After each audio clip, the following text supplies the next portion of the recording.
Welcome to the channel, viewers. Dr. JWAU, theologist. I'm carrying on with the Biological Women's Rights Campaign, Insightful Therapy Journey. When Privacy Stopped Feeling Private. When Privacy Stopped Feeling Private series, episode 1. The year female biology was forced to share governance. A woman does not need a law degree to know when her body feels exposed. She does not need legal training to recognise vigilance. She does not need a parliamentary briefing to understand the difference between privacy and negotiated access. Her body knows first.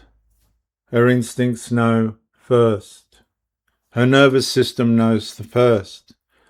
For generations, female privacy carried one message. You may stop guarding here, then the governing structure changed. Not loudly, not honestly enough for most women to understand the long-term consequence, but decisively. In 2013, biological sex and gender identity were placed into the same legal framework as protected characteristics. And the result was not simple inclusion. It was shared governance. And shared governance over female privacy is clinically catastrophic because it focuses the biological woman and forces the biological woman to continue defending the boundary the law was supposed to carry for her.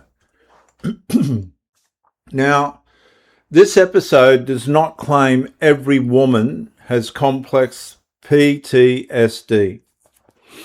It argues something more precise and more severe. 13 years of co-mutual governance has produced conditions associated with chronic trauma patterns mechanisms for women who rely on sex-based boundaries.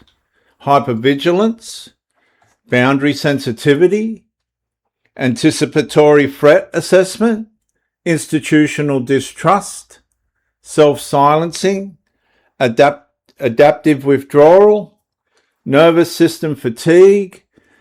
The catastrophe is not merely legal, viewers, it's biological. And when identity governance enters the female boundary, biology does not stop signalling. Biology resists, biology monitors, biology prepares, biology continues defending what the law has made conditional. Female privacy was never just a policy. It was a body protection structure, a change room, a refuge, a support group, a prison, an intimate care setting. And these are not abstract legal spaces. These are exposure environments.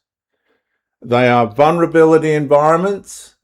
They are recovery environments. They are places where the female nervous system was meant to stop scanning. And that is what the 2013 change disabled, destabilized. The signs remained. The category remained, the word woman remained, but the governor of the boundary was no longer singular. It was no longer biology. The biology remained, but identity entered with the same authority and governing power as biology. The two boundaries now carried two authorities. That is the co-governing catastrophe. A boundary created a boundary created by biology became answerable to identity. A privacy structure created to remove threat became a place where threat had to be reevaluated. The woman began carrying the boundary inside herself. She watches, she calculates, she self-silences, she asks whether objection will be punished. She wonders whether the institution will defend her. And that's not ordinary discomfort. That is chronic boundary instability. And chronic boundary instability is one of the conditions through which trauma pattern adaptation forms. So in closing on episode 1 of this 8-episode series of lessons, the 2013 catastrophe was not only that the law changed, it was that female biology was made to share governance over boundaries biology created.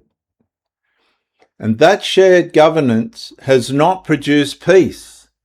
It has produced litigation, distrust, hypervigilance, institutional betrayal perception, avoidance, fatigue, and catastrophe. And the boundary stopped carrying the whole burden. The woman began carrying it instead. And when the boundary becomes the substitute for failed protection system, privacy has already stopped feeling private. And I'll see you in episode 2.